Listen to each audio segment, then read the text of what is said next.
Ella inwardly groaned. She wished Heather would leave her out of this. Besides, Heather was wrong. Ella had cried plenty. Heather just hadn't been there to see it.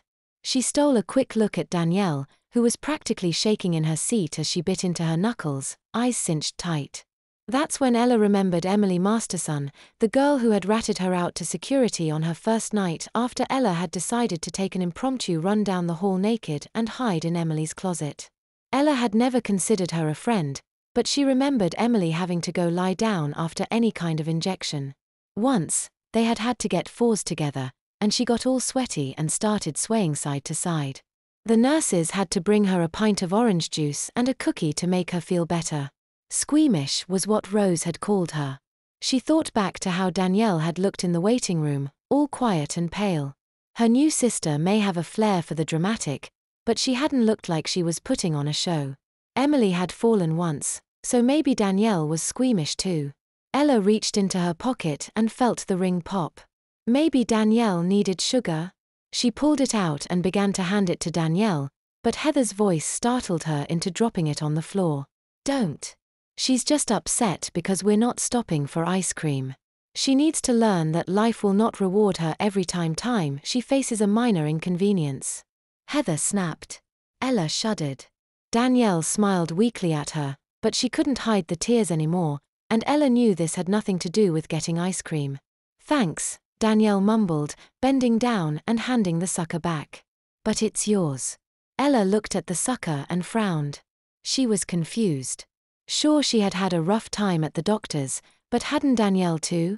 They had both faced their fears, so then why? Didn't it make more sense to be afraid of needles than bathrooms? They had both done unpleasant things, so why was Ella being coddled and Danielle chastised? Why had she gotten the candy? She wasn't a little kid either. Did 2 years really make that much of a difference? Ella thought of the blood. Danielle's just getting older. She shuddered. She didn't want to get older, and yet, she had. Those 2 years that meant the difference between punishment and reward.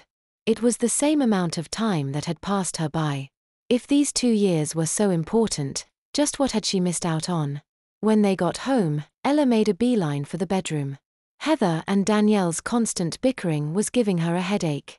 She was itchy, sore, and overall just plain miserable. When she got to her side of the room, she kicked her shoes off, peeled off her socks, and let her 2 big shorts fall to the floor with a dull thud. It felt too weird going around commando. She searched around for underwear, but was dismayed to find none. All she could find was the torn open bag of pull-ups sitting on the floor by her dresser. Figuring it was better than nothing, she stepped inside the leg holes and hoisted them up to her hips. Feeling slightly more at peace, she kicked her clothes into a pile on the floor before climbing onto the bed and letting herself fall face first into her pillow. Her body felt like dead weight. She was so utterly exhausted, but she couldn't seem to fall asleep. She had overshot tired, and now as a result, was unbearably restless. She turned from one side to the other in an attempt to get comfortable. Her shirt kept getting twisted as she moved helplessly about, so without a second thought, she pulled it over her head and let it fall onto the floor with the rest of her clothes.